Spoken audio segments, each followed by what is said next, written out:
Nous allons désormais voir comment échanger des documents, des dossiers directement depuis votre espace Trizy.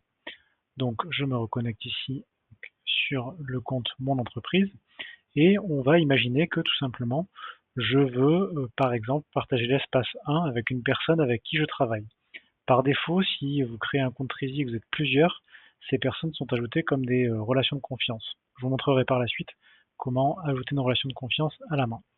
Donc, admettons que je veuille travailler ici avec une personne que je connais déjà et qui est abonnée à Trizy et que je veuille travailler avec elle. Donc, je vais démarrer un partage collaboratif, c'est-à-dire que mon espace ne va plus être individuel, mais il va être collaboratif, il va être partagé. Je vais ici sur démarrer un partage collaboratif, rechercher un utilisateur. Donc là, je vais prendre raphaelducos@edec.com par exemple, et je vais dire, voilà, ici, l'espace dédié au projet 1, par exemple. Je vais terminer. Et donc, on voit que ici, j'ai l'espace 1 qui apparaît non plus dans ma data room, mais bel et bien dans mes partages collaboratifs. Quand je suis initiateur d'un partage collaboratif, il apparaît dans mes espaces de partage. En revanche, quand je suis destinataire d'un partage collaboratif, ça apparaît dans partage collaboratif avec moi. Je vais basculer sur l'autre compte, donc le compte raphael.ducos@edec, pour que vous puissiez voir ce que ça donne du côté de la personne qui a été invitée.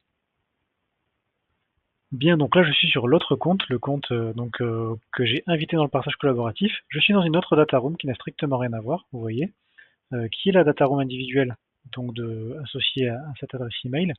Et si je vais dans partage collaboratif, eh bien je vois que j'ai un espace collaboratif autre que celui que vous avez vu, et j'ai bien espace 1, ici l'espace dédié au projet 1. Si moi, depuis ici, je décide que je veux par exemple créer un sous-répertoire 2, on va faire ça, hein, créer un sous-répertoire. Donc là, je vais l'appeler, pour aller plus vite, SR2 dans répertoire 2. Si dans ce sous-répertoire 2, je veux mettre un document, par exemple, autre du style relevé détaillé des dépenses 2023, je le mets ici, dans le sous-répertoire, c'est ce qu'on voit ici, et j'ai une petite messagerie instantanée qui me permet de dire à Raphaël de Trizy, je viens de déposer un nouveau doc. Je te laisse aller voir, regardez, par exemple.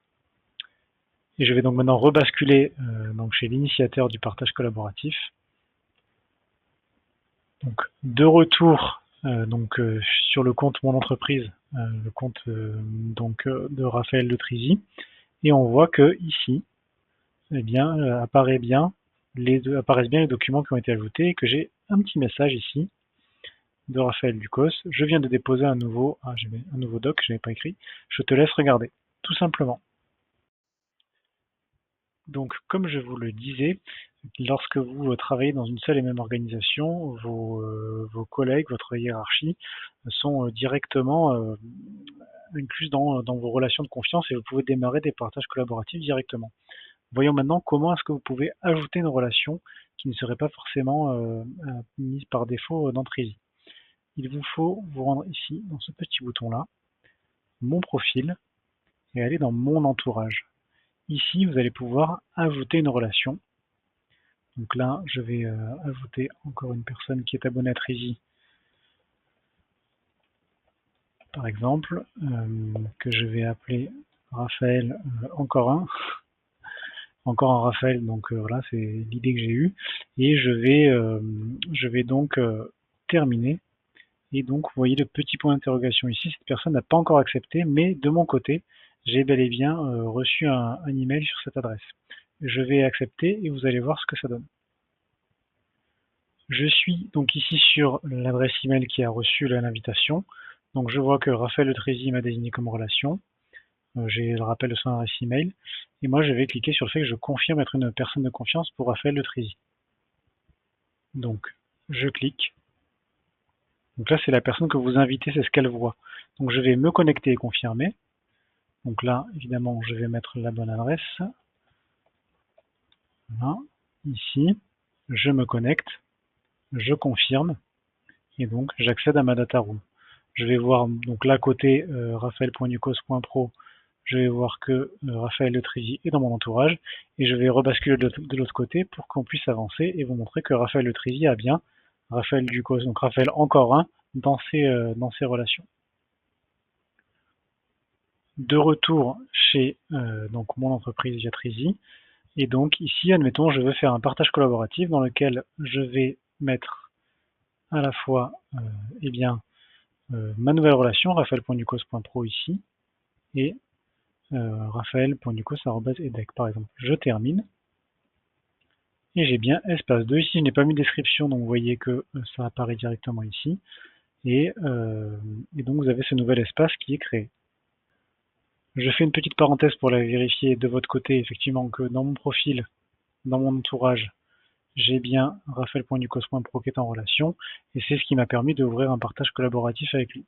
Si la personne n'est pas abonnée à Trizy, elle va avoir un email l'invitant à confirmer. Il faudra qu'elle se crée un compte et donc elle s'abonne à Trizy. Je vous invite donc à être informé de cette démarche-là, puisqu'on la sollicitera pour qu'elle prenne un abonnement.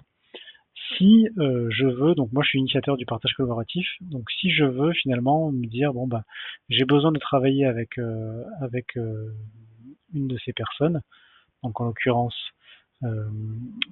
avec Raphaël.ducos.pro ou Raphaël.ducos.edec, mais si je veux par exemple me dire que je pense que j'ai pas besoin qu'il y ait autant de monde dans cet espace, j'ai la possibilité de le faire. Donc l'action consiste donc à retirer une des personnes. Je vais dans mon espace ici, je clique sur le petit i qui est ici, je vois qui a accès, je vais gérer les accès. Et je vais dire j'ai besoin de lui, mais pas de lui. Et donc je vais donc lui retirer son accès, tout simplement. Le partage collaboratif est non plus à 3, mais à 2.